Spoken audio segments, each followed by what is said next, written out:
नमस्कार, मध्य प्रदेश की महा डिबेट देख रहे हैं आप। मैं हूं प्रशांत कटारे।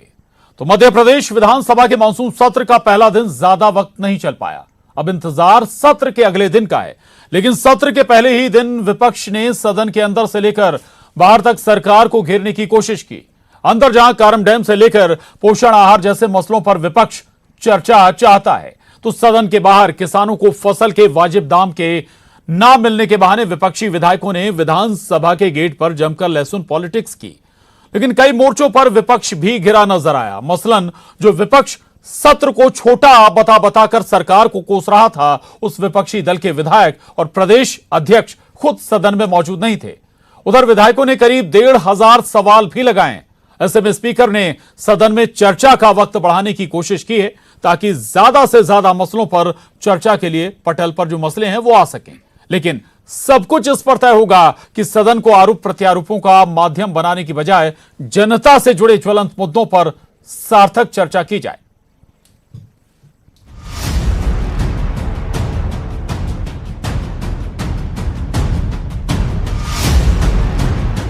मध्य प्रदेश विधानसभा के मानसून सत्र का आगाज हो गया, लेकिन अक्सर ऐसे सत्रों का जो शुरुआती हश्र होता आया है, यहां भी वही हुआ। नोकझोंक के बाद सत्र अगले दिन 14 सितंबर 11 बजे तक के लिए स्थगित कर दिया गया।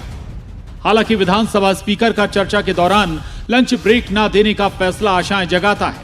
अब सुबह 11 बजे से शाम 5 बजे की जगह 7:30 बजे तक सदन में लगातार चर्चा होगी। इस लिहाज से विधानसभा की कार्यवाही के 3.5 घंटे बढ़ जाएंगे, यानी जनता के मुद्दों पर ज्यादा बात। हम अपनी जो कार्यावधि है, हमारे समय है, उनमें कुछ की कटौती करते हुए उसको समय को वृद्धि करना है। जो उस दोपहर का लंच ब्रेक है 1.5 घंटे का, उसको ख़त्म किया है, उसको कंटिन्यूस करेंगे और शाम को 5:30 की जगह 7:30 बजे तक करेंगे। इस तरह से 3.5 घंटे प्रतिदिन के हिसाब से हमने निकालने का प्रयास किया। और आवश्यकता यदि होगी, ऐसा लगता है कि बहस पूरी नहीं हो पा रही है, तो 7:30 को और आगे भी बढ़ा सकते हैं। इधर विपक्ष कारम के साथ पोषण आहार पर भी चर्चा चाहता है। कांग्रेस के मुताबिक मानसून सत्र छोटा है, तो पीसीसी चीफ कमलनाथ एक बार फिर बोल गए कि वो सदन में बैठकर किसी की बकवास नहीं सुनना चाहते। मैं विधानसभा में 200 लोगों को मिल सकता हूँ। मैंने शिवराज से कहा था कि मैं शिवराज सिंह की बकवास नहीं सुनना चाहता विधानसभा में बैठ के। उस समय में मैं 200 लोगों को मिल सकता हूँ। इधर बीजेपी ने कमलनाथ के सदन की कार्यवाही में शामिल न होने को ही मुद्दा बना लिया। प्रारंभ वाले ही दिन अनुपस्थित, पता नहीं कैसा लगेगा कांग्रेस के विधायकों को कि सेनापति ही नहीं। जनहित से जुड़े मुद्दे उठाने में कभी रुचि कांग्रेस और कांग्रेस के प्रदेश अध्यक्ष की रही ही नहीं है। सदन बैठने के साथ ही अंदर हंगामा तो बाहर लहसुन पॉलिटिक्स शुरू हो गई। कांग्रेस विधायक किसानों को फसल का सही दाम न मिलने का हवाला देकर लहसुन लेकर सदन के बाहर पहुंच गए। दरवाजे पर लहसुन पटक दिया, तो बीजेपी ने इसे किसान की मेहनत का अपमान बता दिया। बिल्कुल स्पष्ट है, ये सरकार जो विधायक खरीदी पे भरोसा करती है, पर किसान की लहसुन जो 50 पैसे प्रति किलो जा रही है, उस लहसुन को नहीं खरीदती है। हम लगे हैं सरकार पे दबाव बनाने कि किसान को लहसुन के भाव दो। क्योंकि कांग्रेस के पास कोई मुद्दे नहीं है, और अब ये सब चीजें सीजनल चीजें होती हैं। कभी किसी चीज के दाम घटते हैं, कभी बढ़ते हैं। उसके बाद भी सरकार जितना किसानों के लिए कर सकती है उतना कांग्रेस ने तो कभी किया नहीं, और इसलिए इनको तो कोई नैतिक अधिकार है नहीं। और इनके समय भी किसान सब्जी फेंकते थे, तो इनने क्या किया था? दरअसल सत्र ठीक से चलाने एक दिन पहले ही सर्वदलीय बैठक, मुख्यमंत्री की मंत्रियों के साथ चर्चा और कांग्रेस बीजेपी ने विधायक दल की बैठक भी कर डाली। लेकिन नतीजा वही हुआ जो होता आया है। तो क्या ये बैठकें महज औपचारिकताएं भर रह गई हैं? क्या सदन को भी जनता के मुद्दों पर चर्चा के बजाय वार पलटवार का प्लेटफॉर्म बना लिया गया? हालांकि कुछ देर के लिए हाई प्रोफाइल हुए लहसुन को बाद में कचरे के डिब्बे में पहुंचा दिया गया। लेकिन सवाल ये कि क्या जनता से जुड़े मुद्दों पर वाकई सार्थक बहस हो पाएगी सदन में? भोपाल से अनुराग श्रीवास्तव, वासु चौरे के साथ bureau report, news 18, Madhya Pradesh, Chhattisgarh. Monsoon सत्र के अब महज 4 दिन बचे हैं और 4 दिन में वक्त बढ़ाया है स्पीकर ने अपने एक फैसले से। 1.5 घंटे का जो लंच ब्रेक होगा वो नहीं होगा और 5 बजे के बजाय 7:30 बजे तक चर्चा हो पाएगी। इस लिहाज से कुल 3.5 घंटे का ज्यादा वक्त चर्चा के लिए रहेगा, लेकिन इस पर भी तय करेगा कि विधायक और नेता सदन में पहुंचे, और उससे भी बड़ा जो मसला होगा वो होगा चर्चा की नियत का। 3 खास मेहमान हमारे साथ इस वक्त स्टूडियो में मौजूद हैं। दिव्यराज सिंह जी विधायक हैं बीजेपी, बहुत स्वागत है दिव्यराज जी आपका न्यूज 18 पर। विपिन वानखेड़े जी विधायक कांग्रेस, आपका भी बहुत स्वागत है विपिन जी। और वरिष्ठ पत्रकार मृगेंद्र सिंह जी हमारे साथ इस चर्चा में शामिल है। मृगेंद्र जी आपका भी बहुत स्वागत है। सबसे पहले विपिन जी चर्चा की शुरुआत आपसे करेंगे। कांग्रेस लगातार एक बात कह रही कि सत्र छोटा है और लंबा होना चाहिए। जुलाई में होना था तब तो 20 दिन की मांग आप कर रहे थे सत्र की, एक दिन गुजर गया, 4 दिन बचे हैं, आपके नेता ही मौजूद नहीं होते, फिर कैसी चर्चा चाहते हैं आप? देखिए, लगातार जब से भारतीय जनता पार्टी की सरकार चोरी चुपके वाली जो सरकार बनी है, तब से लगातार ये महसूस होता आया है कि सरकार सत्र चलाने की मंशा नहीं रखती है। जनता के मुद्दे हैं, प्रदेश के मुद्दे हैं, जनहित के मुद्दे हैं जो कांग्रेस के विधायक उठाना चाहते हैं, लेकिन समय कम होने के कारण उनको पटल पर ला पाना मुश्किल हो जाता है। इसीलिए हमारी मांग है कि सदन को ज़्यादा से ज़्यादा समय के लिए चलाया जाए। जो भारतीय जनता पार्टी के नेता आरोप लगाते हैं, कमलनाथ जी का कल निर्धारित कार्यक्रम था आगर मालवा जिले के नलखेड़ा में, लेकिन स्वामी स्वरूपानंद जी के देवलोक गमन होने के कारण कल का कार्यक्रम निरस्त करना पड़ गया, और अचानक आज जो है उन्हें उनका कल का कार्यक्रम जो 12 तारीख को होना था वो 13 तारीख के लिए रखना पड़ गया। एकाएक एक कार्यक्रम निरस्त हुआ और एकाएक कार्यक्रम तय करना पड़ा, तो मजबूरन उन्हें आना पड़ा। एक तरफ तो भारतीय जनता पार्टी बड़ी बड़ी हिंदुत्व की बातें करती हैं, हम बात करें स्वामी स्वरूपानंद जी के देवलोक गमन की, तो वहां पर भारतीय जनता पार्टी का कोई बड़ा नेता नहीं पहुंचा। अगर कमलनाथ जी उनके देवलोक गमन होने पर अगर ज्योतेश्वर जाते हैं तो उससे भारतीय जनता पार्टी को सरस्वती जी का कल देहावसान हो गया, श्रद्धांजलि भी आपने दे दी। सदन आज से बैठना था, और सदन जब चल रहा है तो बहुत सारे कार्यक्रम नेता, मंत्री, मुख्यमंत्री तमाम अपने दूसरे कार्यक्रमों को पोस्टपोन करते हैं और सदन में पहुंचते हैं, लेकिन सब आप दूसरा कार्यक्रम बनाकर बाहर चले गए। पहला दिन सदन शुरू हो रहा था, कार्यक्रम बनाकर नहीं गए, नेता विपक्ष रहे हैं, वो कार्यक्रम बनाकर नहीं गए। सबसे पहली बात, नेता विपक्ष थे, अब रहे हैं, मैंने कहा रहे हैं। फिलहाल हमारे नेता प्रतिपक्ष आदरणीय गोविंद सिंह जी विधानसभा में बिल्कुल, थे। बिल्कुल। बात नंबर 1। बात नंबर 2, उनका 12 तारीख का कार्यक्रम था आगर मालवा जिले में, किंतु ज्योतेश्वर जाने के कारण वो कार्यक्रम निरस्त होने के कारण, क्योंकि पूरी तैयारियां हो चुकी थी, टेंट लग चुका था, सब जगह खबर हो चुकी थी, और अचानक रात में स्वरूपानंद जी के देहांत होने के कारण अचानक रात में उस कार्यक्रम को निरस्त करना पड़ा। अब जिस जगह पर टेंट लग चुका है, पूरी तैयारी हो चुकी है, उसको निरस्त नहीं किया जा सकता है, इसलिए उसको एक दिन के लिए आगे बढ़ाया गया। दूसरी बात, फिर से मैं उसी पर आऊंगा, भारतीय जनता पार्टी बड़ी बड़ी बातें करती है हिंदुत्व की। कमलनाथ जी अगर आज आगर के नलखेड़ा में गए और वहां पर बगलामुखी माता के दर्शन किए, उनसे आशीर्वाद लिया, तो कौन सा पाप कर दिया? भारतीय जनता पार्टी, यही नरोत्तम मिश्रा जी, यही शिवराज सिंह जी अपने आप को बड़ा हिंदुत्व के नाम पे अपना प्रचार प्रसार करते हैं, और दूसरी तरफ जब कमलनाथ जी बगलामुखी माता के दर्शन करने के लिए जाते हैं, उनका आशीर्वाद लेने के लिए जाते हैं, तो इनका विरोध करते हैं। भारतीय जनता पार्टी को अपनी इस दोहरी नीति पर विराम लगाना चाहिए। कमलनाथ जी लगातार जनहित की लड़ाई लड़ रहे हैं और लड़ते रहेंगे। ठीक है विपिन जी, आऊंगा मैं आपके पास। दिव्यराज जी इस पर भी जवाब दीजिएगा जो बात विपिन जी ने कही, लेकिन मेरा एक सवाल और भी है भाई। सत्र छोटा, ठीक है, आप लोग बड़ा नहीं कर पाए सत्र, लेकिन कम से कम 4 दिन है, 4 दिन में तो सार्थक चर्चा करेंगे ना? पहले तो मैं इस विषय में कहूँगा, जो कमलनाथ जी आज नहीं उपस्थित रहे, मैं विपिन जी से ये भी कहना चाहूँगा कि निरंतर कमलनाथ जी जब चुनाव भी आया था तो वो कहते थे कि मेरा अगर किसी भी पोलिंग में अगर कुछ गड़बड़ होगा तो मेरा उलट खटोला हमेशा तैयार रहेगा और मैं उस पोलिंग में पहुंच जाऊंगा। तो अगर वो उस समय अपनी हर पोलिंग में उनका उलट खटोला तैयार रहता था, तो आज भी अपना कुछ देर के लिए यहाँ आ जाते भोपाल में, फिर अपने उलट खटोले से चले जाते। तो एक तो ये पहली बात कमलनाथ जी के बारे में, उन्होंने अपने जब तक 3 साल जब वो विपक्ष के नेता रहे तो उन्होंने कोई ढंग के मुद्दे भी नहीं उठा पाए। दूसरी बात आपने जो कही कि सत्र लंबा होना चाहिए था, निश्चित रूप से सभी विधायकों की ये मांग रहती है कि सत्र लंबा चले और इसमें चर्चाएं हों, चाहे वो पक्ष के विधायक हो चाहे वो विपक्ष के विधायक हो। मैं पहली बात तो अध्यक्ष जी को बहुत बहुत धन्यवाद देता हूं कि उन्होंने इस बार जो सत्र का जो समय है वो भले ही दिन हमारे छोटे हो गए, 4 दिन है, बचे हुए, लेकिन उसमें भी उन्होंने अपना लंच ब्रेक खत्म करवा दिया, 7 बजे तक उसको बढ़वा दिया है और कहा भी है कि उसके अलावा भी अगर जरूरत पड़ेगी डिबेट करने की तो 7 के आगे भी उसको विधानसभा को लेकर के जाएंगे। तो अगर देखा जाए मोटा माटी अगर 5 घंटे अगर हमारे 4 से 5 घंटे अगर दिन भर में बढ़ रहे हैं और 4 दिन में उसको जोड़ दिया जाए तो कम से कम नहीं तो 3-4 दिन एक्स्ट्रा हमारे और इसी के माध्यम से अगर घंटों के हिसाब से देखा जाए तो वो बढ़ गए हैं। तो मेरे ख्याल से इसमें अध्यक्ष जी का बहुत बड़ा मैं उनको धन्यवाद देता हूँ कि उन्होंने ये एक बहुत अच्छा एक पहल शुरू करी है जिससे हम सभी विधायकों को अपनी बात रखने के लिए सदन में मिल जाए। जी ठीक है मृगेन जी, 1500 सवाल लगाए गए हैं, असंभव सा नजर आता है 1500 सवालों पर चर्चा हो जाए, कुछ महत्वपूर्ण मसलों पर ही 4 दिन में चर्चा हो जाए, ये बड़ी बात लगती है।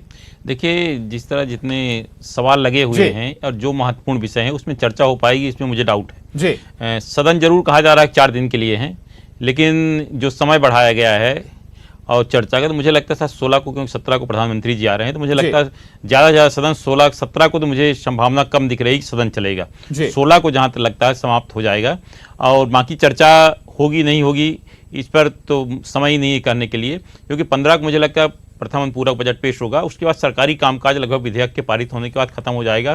तो सदन में कितने मुझे लगता नहीं कि महत्वपूर्ण विषय में चर्चा के लिए मुझे लगता है पोषण आहार का मामला है, डैम फूटने का मामला है, बिजली की समस्या पूरे प्रदेश में बहुत है, लॉ एंड ऑर्डर, लगातार बहुत सारी चीज़ें ऐसी हैं, आप किसानों की खाद की समस्या आ गई है, इन चीज़ों पर अलग अलग बहस होनी चाहिए, लेकिन मुझे लगता नहीं कि इनके लिए समय मिल पाएगा। अब आपने अध्यक्ष जी ने ठीक किया, जितना कम समय था उसको और बढ़ा दिया, लंच पीरियड भी ख़त्म कर दिया, 5 की जगह 7:30 बजे सदन चलेगा, उसके बाद और आगे बढ़ाया जा सकता है। लेकिन ये अगर सभी माननीय विधायकों को समय देना है, उनकी चर्चा होना, तो कम से कम सदन 15 दिन तो कम से कम होना था, कम से कम 5 बैठकें इधर होती, 5 बैठकें कम से कम 10 दिन तो सदन को चलना ही चाहिए था हर हालत में। इसके पहले जो भी शरतकालीन सत्र हैं या वर्षाकालीन सत्र हैं वो कम से कम 8-10 दिन चलते थे, 5-5 दिन चर्चा होती, सप्ताह में 2 दिन। लेकिन अब पिछले आप देखिए, अगर बजट सत्र को छोड़ दीजिए, जब सदन मात्र 4 या 5 दिन के चलते हैं उसमें भी 3 दिन के अंदर समाप्त हो जाते हैं। तो जो वास्तव में विधायकों को जो बात कहने की बात होती, एक ही ऐसा मंच होता है जिसमें जनप्रतिनिधि चुना हुआ विधायक अपनी क्षेत्र की समस्या है, विकास संबंधित कोई चर्चा कर सकता है और अपनी बात रख सकता है। उस पर भी अगर उसे मौका नहीं मिलेगा तो आखिर जनता को जाकर क्या जवाब देगा। हमने आप देखिए बहुत सारे विधायक ऐसे होंगे जिनके अब इसके बाद 2 सदन और बचेंगे, शीतकालीन सत्र और बजट सत्र, और अगला जो सत्र होगा इस समय वर्षाकालीन सत्र, तो एक तरह से विधायी सत्र माली, उसमें कितनी चर्चा होती। अब 2 सत्रों में जो सदन को विधायकों को मौका दें, कितना बोल पाएंगे नहीं कहा जा सकता। बिल्कुल, बहुत महत्वपूर्ण बात आपने और दूसरी चीज, अधिकतर समय तो आपने उसमें कोरोना काल में निकल गया, तो आप तो देखिए कुछ विधायक ऐसे होंगे, हो सकता है उनको बोलने का मौका ही नहीं मिल पाए विधानसभा में। बिल्कुल, बहुत वाजिब ये सवाल भी है। विपिन जी, पहला दिन था, शोर शराबा हुआ और शुरुआत हुई और खत्म भी हो गया पहले दिन का जो कामकाज था। सवाल यही कि नियत है क्या चर्चा करने की? 3 दिन बचे हैं, 4 दिन भी मत मानिए। मृगेन जी को अगर आपने चुनाव समझाओ तो 1 दिन और कम कर लीजिए, 17 तारीख, 3 दिन बचे हैं, नियत होगी तो चर्चा हो पाएगी। देखिए, समस्या इसी बात की है, सरकार की मंशा स्पष्ट नजर आती है कि सरकार की चर्चा करने की नियत ही नहीं है। 17 तारीख को प्रधानमंत्री मोदी जी मध्य प्रदेश में आने वाले हैं, ये बात सबको मालूम है, स्पष्ट दिखाई देता है और महसूस होता है कि 17 तारीख को सत्र सरकार नहीं चलाना चाहेगी। जिस प्रकार से मध्य प्रदेश में घोटाले हो रहे हैं, भ्रष्टाचार हो रहा है, जनता को प्रताड़ित किया जा रहा है, किसानों को प्रताड़ित किया जा रहा है, सरकार चाहती नहीं है कि ये सब खुलासा जनता के सामने हो।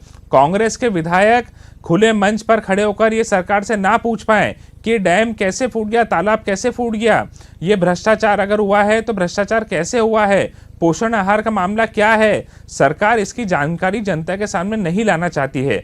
और जो भ्रष्टाचार सरकार में हो रहा है वो जनता के सामने कहीं इसका खुलासा ना हो जाए, सच्चाई ना सामने आ जाए, इससे सरकार लगातार बचने का प्रयास कर रही है। और जैसा कि हमारे बीच में वरिष्ठ पत्रकार जी बैठे हैं, उन्होंने बताया, एक विधायक के पास एकमात्र प्लेटफॉर्म होता है अपने क्षेत्र में विकास का, जनता की समस्या का, विधानसभा। कि विधानसभा में जाकर वो अपनी बात रखना चाहता है, जनता के मुद्दे उठाना चाहता है, किंतु ये बहरी सरकार इस सरकार को ना जनता की पड़ी है, ना किसानों की पड़ी है, ना महिलाओं की पड़ी है। प्रदेश में दिन पे दिन अत्याचार बढ़ता जा रहा है, दिन पे दिन अपराध बढ़ते जा रहे हैं, बलात्कार की घटनाएं बढ़ती आ रही है। भोपाल जैसे शहर में एक छोटी सी नाबालिग बच्ची के साथ बलात्कार हो जाता है और सरकार मौन बैठी है। सरकार चाहती नहीं है कि ये सब विधानसभा के इस पर हम चर्चा कर रहे हैं, दिन भर हमने चर्चा की, कई बार हमने इस पर डिबेट की है, जो मसला आप जिक्र कर रहे हैं, मैं सदन पर ही लौटना चाहूंगा, सदन पर ही बात करूंगा। विपिन जी, ठीक है। दिव्यराज जी, एक तो ये कि चर्चा नहीं चाहते हैं आप, ये बार बार आरोप विपिन जी की ओर से लगाए जा रहे हैं। दूसरी बात ये कि आशंकित तो है विपक्ष की, भाई चर्चा ऐसा ना हो कि और जल्दी खत्म कर दी जाए। दूसरा, एक लहसुन को लेकर भी जमकर सियासत हुई, बाहर लहसुन फेंके गए। बीजेपी कह रही है, सरकार कह रही है कि आप किसानों की मेहनत का अपमान कर रहे हैं। अरे भाई, कैसे उठाएंगे फिर वो मसले? देखिए, जहां तक लहसुन वाला मुद्दा है, निश्चित रूप से कहीं ना कहीं इसमें मैं मानता हूं किसान मालवा का परेशान हो रहा है। मैं तो पहली बात ये आपको कहना चाहता हूं कि कांग्रेस ने जब किसान बिल जब आया था माननीय प्रधानमंत्री मोदी जी का, तो उन्होंने किसानों को गुमराह करके वो किसान बिल आने नहीं दिया। आज अगर किसान बिल अगर सही रूप से अगर वो धरातल पर उतर आता तो इस प्रकार की स्थितियां निर्मित नहीं हो पाती, क्योंकि उसमें कहीं ना कहीं खासकर कैश क्रॉप्स जो हैं उनके लिए कहीं ना कहीं एक व्यवस्था बनाने की सरकार ने कोशिश करी थी। फिर भी मैं ये मानता हूं कि माननीय शिवराज सिंह चौहान जी की सरकार जो अभी हमारी है वो किसानों के लिए बहुत संवेदनशील है। एक बार पहले भी जब ऐसी स्थिति आई थी, जब हमारे प्याज के दाम बहुत नीचे हो गए थे, तो माननीय शिवराज जी ने उसके भी एक समर्थन मूल्य दाम करके उसको खरीदने का निर्णय लिया था। आज भी मेरी जानकारी है कि उन्होंने बैठक ली है और निश्चित रूप से मेरे ख्याल से कल या परसों तक में उसका कोई ना कोई निराकरण किया जाएगा। मैं मानता हूं कि पहली बात तो ये है कि अपने मध्य प्रदेश में आज हमारा किसान इतना पैदावार तभी कर पा रहा है क्योंकि आज उसके पास सुविधा प्राप्त हो रही है। वो चाहे उसको, ठीक है, इस बात से शायद और लोग भी सहमत होंगे, मृगेन जी भी सहमत होंगे कि भाई पैदावार बढ़ी है, उसके लिए नहरें बनाई गई, तमाम चैनल बनाए गए हैं, लेकिन भाई मार्केट तो आपको मुहैया कराना पड़ेगा ना। पैदावार कर रहा है तो उसे सही दाम भी मिले। नहीं, दोनों बातें आई हैं। आज मेरी मंत्री जी की से भी चर्चा हुई थी। उन्होंने कहा है कि हम या तो एक तो स्टोरेज की फैसिलिटी, अगर स्टोरेज की फैसिलिटी मिल जाएगी तो जब सही दाम होगा तो उस समय वो अपना किसान बेच पाएगा। दूसरा, जैसे मैंने कहा कि जो बिचौलियों को हटाने वाली बात आई थी वो किसान बिल ला रहा था, लेकिन निश्चित रूप से उसमें हमारी सरकार दोबारा इसमें कोई ना कोई तैयारी करेगी। जी ठीक है। मृगेन जी, सर्वदलीय बैठक भी हो गई, सारे दल बैठ गए, अलग अलग विधायक दलों की बैठक भी हो गई, मंत्रियों के साथ भी मुख्यमंत्री ने चर्चा कर ली सत्र शुरू होने के पहले। लेकिन सब ये क्या रस्म अदायगी थी, क्या फॉर्मेलिटी थी, क्या सदन तो उसी अंदाज में चल रहा है जैसा हर बार चलता है? देखिए, सर्वदलीय बैठक यहाँ भी होती है, लोकसभा में भी होती है, विधानसभा में भी होती है, लेकिन ये जैसा आपने कहा औपचारिकता ही होती है। वहाँ जिन जिन मुद्दों पर चर्चा होती है कि ये बात नहीं करेंगे, ये बात नहीं करेंगे, बात तो वही बात जरूर होती है। तो ये तो औपचारिक बन के रहेगी, दिखाने के लिए कि हम सदन की तैयार चलाते हैं, लेकिन वास्तव में सदन चलाना दोनों दलों की जिम्मेदारी होती है। सदन के नेता मुख्यमंत्री और नेता प्रतिपक्ष की दोनों की जिम्मेदारी होती सदन सुचारू रूप से चले। अगर हंगामे, सदन का मुख्य मुद्दा होता है कि जो भी विषय आए उस पर चर्चा हो, सार्थक चर्चा हो, उसका कुछ परिणाम निकले। केवल हंगामा भर करने से ये सदन का मतलब नहीं होता। तो अगर सदन चलाना है तो दोनों दलों की सामूहिक जिम्मेदारी होती है। केवल अगर सदन के नेता कहें या विधानसभा अध्यक्ष जी कहें या नेता प्रतिपक्ष की जिम्मेदारी, सबकी जिम्मेदारी होती है। मैं समझता हूँ कि सब को साथ लेकर विधानसभा सदन चलाने चाहिए, विशेषकर जो हमारे युवा विधायक चुन के आते हैं। इसमें हमारे बगल बैठे पहली बार चुन के आए हैं बानखेड़े जी, और दिव्यराज जी दूसरी बार वाले हैं, लेकिन इन लोगों को भी, जो युवा विधायकों को मौका मिलना चाहिए चर्चा का, अपनी बात रखने के लिए। तभी तो सदन का महत्व है। केवल ये आकर अटेंडेंस लगा के हंगामा करके चले गए तो फिर सदन का कोई महत्व नहीं रहता है। जी ठीक है। विपिन जी, आपके नेता कहते हैं कि सदन में हम किसी की बकवास सुनने मुझे नहीं जाना है। जब आप दूसरों को नहीं सुनना चाहते हैं, आपको कौन सुनेगा? देखिए, जिस प्रकार से सदन में शिवराज सिंह जी सिर्फ झूठी बातें करते हैं, जनता को गुमराह करते हैं, किसी बात को बिना तथ्य के सिर्फ बोल देना, तो एक्सपोज करिए ना, बताइए ना कि कहां झूठ बोल रहे हैं, गलत बोल रहे हैं। अगर हम बात करें तो मध्य प्रदेश में एक प्रकार से लोकतंत्र खत्म हो चुका है। अगर विधानसभा में कोई विधायक अपनी बात रखना चाहता है, कोई वरिष्ठ विधायक अपनी बात रखता है, कोई समस्या बताता है, कोई जनता के खिलाफ हो रहे काम का या भ्रष्टाचार का खुलासा करता है, तो सरकार सिर्फ लिपापोती करती है। अगर हम बात करें कमलनाथ जी की, तो कमलनाथ जी ने जो बयान दिया है वो बयान काफ़ी हद तक बिल्कुल सही है, क्योंकि शिवराज सिंह जी को जनता से कोई वास्ता ही नहीं बचा है। मध्य प्रदेश में क्या हो रहा है, क्या नहीं हो रहा है, जैसे शिवराज सिंह जी ने आंखों पर पट्टी बांध ली है। कई सारे कांग्रेस के वरिष्ठ विधायक, मेरा सवाल ये कि जो बात बाहर कह रहे हैं वो सदन के अंदर भी कहिए ना, और उसको प्रूव भी करिए। कई सारे कांग्रेस के वरिष्ठ विधायक जो कि 6 बार 7 बार के विधायक हैं, ऐसे विधायक जब सदन में खड़े होकर कोई बात अपनी रखते हैं, ऐसे में सरकार उस बात से साफ साफ मुंह मोड़ लेती है। कई विषयों पर, महत्वपूर्ण विषयों पर जो कि जनता से जुड़े विषय हैं, उन पर विधायक मांग करते हैं कि जांच दल बनाया जाए, लेकिन जांच दल तक के नहीं बनाया जाता है। कई विधायक मांग करते हैं कि ये जो जांच दल आपका गया था, इसमें फला अधिकारी का रिश्तेदार या फला व्यक्ति का रिश्तेदार इस जांच दल में था और इस जांच दल की रिपोर्ट पूर्णतः झूठ है, गलत है, लेकिन सरकार खुद गलत जांच दल बनाती है, झूठे लोगों को भेजती है और झूठी जांच रिपोर्टें बनवाती है और खुले आम भ्रष्टाचार हो रहा है, हाहाकार मच रहा है, लेकिन सरकार और शिवराज सिंह जी अपनी आंखों पर पट्टी बांधकर बैठे हैं। मैं मानता हूं कि मध्य प्रदेश के इतिहास का ये जो दौर अब भी चल रहा है, मध्य प्रदेश के इतिहास का काला दौर चल रहा है शिवराज सिंह जी के नेतृत्व में। शिवराज सिंह जी को कायदे से खुद, विराज जी सुन रहे हैं ना आप? मैं सुन रहा हूं, जवाब देने के तैयार हूं। शिवराज सिंह जी को खुद कायदे से अपना इस्तीफा देना चाहिए। जिस प्रकार से मध्य प्रदेश में आज किसान परेशान है, हम बात करें लहसुन की, महत्वपूर्ण विषय है। सरकार बड़ी बड़ी बातें करती है लहसुन को लेकर कि पैदावार ज्यादा हो रही है और ये हो रहा है, वो हो रहा है। अरे जब आप किसान को बोनी के समय बीज बेचते हो, तब जब बीज जवाब ले लीजिए, जब बीज जवाब ले लीजिए, वक्त नहीं तो बचेगा नहीं जवाब का। तब किसान को ज्यादा अपना सवाल से पहले इसी का जवाब दें। देखिए, सरकार को ये कहना चाहता हूँ कि पहली बात तो अगर ये शिवराज जी के ऊपर आरोप लगा रहे हैं कि वो जनता के नेता नहीं है, तो पहले ये समझ लें कि वो चौथी बार के मुख्यमंत्री हैं और जनता से ही चुन के आए हुए मुख्यमंत्री हैं। निश्चित रूप से मेरे ख्याल से मध्य प्रदेश के इतिहास में अगर सबसे ज़्यादा प्रोएक्टिव, सबसे ज़्यादा जनता के बीच में जाने वाला अगर कोई मुख्यमंत्री रहा होगा तो शिवराज सिंह चौहान रहे होंगे। आज वो हर जिले में, हर विधानसभा में पहुंचने का कोई काम करता है तो शिवराज सिंह चौहान करते हैं। निश्चित रूप से मैं ये इस चीज़ को पूरी तरीके से नकारता हूं कि शिवराज जी जनता से जुड़े हुए व्यक्ति नहीं हैं और वो हर पल की और हर चीज़ की को वो देखते रहते हैं। जहां तक विधानसभा में ये बात करते हैं कि विधानसभा में अगर कांग्रेस ने, मैं तो अभी 8 साल से मैं विधायक हूँ, जब से मैंने देखा हुआ है कि अगर कोई भी कांग्रेस ने मुद्दा उठाया है, मैं दावा कह सकता हूं कि अगर किसी मुद्दे पे अगर शिवराज सिंह चौहान जी ने चर्चा करने के लिए समय न दिया हो, हर मुद्दे पे शिवराज जी ने चर्चा करने के लिए हमेशा समय दिया है, पूर्ण जोड़ तोड़ से उसके लिए उसका अगर कहीं कोई चीज़ गलत है तो उसको सुधारने का काम भी किया है और कहीं अगर कोई अगर उसको ऐसा लगता है कि कोई केवल आरोप लगाने के लिए लगाया जा रहा है तो उसको भी प्रूव करने का काम माननीय शिवराज सिंह चौहान जी ने निश्चित रूप से हर बार किया है। ठीक है, अगले सवाल है मृगेश जी, वक्त खत्म लगभग कम हो चुका है डिबेट का। एक तो वार पलटवार का, फिर ये जो प्लेटफॉर्म लगभग बना लिया सियासी दलों ने, वो वही स्थिति ना हो जाए। दूसरा ये कि एक भावना ये भी है कि सरकार अपने कुछ विधेयक पास कराएगी, उसके बाद अनुपूरक बजट लाएगी और उसके बाद सदन खत्म कर दिया जाएगा। देखिए, बार प्रतिवार विधानसभा में चलता रहेगा, हंगामा होता है, चले जाती हैं। विधानसभा की जिस तरह से चल रही थी केवल सरकारी कामकाज के लिए किया जाता है। 15 को प्रथम पूरा बजट आ जाएगा और 16 को सारे विधेयक पारित हो जाएंगे, फिर विधानसभा कार्रवाई हो सकता अनिश्चितकाल के लिए समाप्त कर दी जाएगी, जो हमेशा वही होगा। लेकिन मैं इसके पक्ष में नहीं, विधानसभा चलनी चाहिए और इसमें दोनों पक्षों की जिम्मेदारी होती है कि विधानसभा सही ढंग से चलाएं। अब बैठ के सुने, ये नहीं कि मुख्यमंत्री जी बोले विपक्ष बाहर हो गया, विपक्ष बोल रहा है मुख्यमंत्री जी, सबको साथ सुनना चाहिए, क्योंकि विधायक चुनने के बाद उनकी प्रदेश के विकास की जिम्मेदारी हो। अगर कहीं बीजेपी का विधायक है तो ऐसा नहीं कि क्षेत्र का विकास कहे, कांग्रेस के अगर गाँव पड़ता तो विकास नहीं करेगी, हालत कांग्रेस को कहने के लिए अगर मौका चाहिए तो फिर दूसरे को सुनना भी चाहिए, यानी कि दोनों कन्वर्सेशन प्रॉपर हो, प्रॉपर चर्चा हो, जिसका जिक्र बार बार हो रहा है। बहुत शुक्रिया आप तीनों खास मेहमानों का, दिव्यराज जी, विपिन जी, मृगेश जी, बहुत धन्यवाद चर्चा में शामिल होने के लिए। महाडिबेट में बस इतना ही।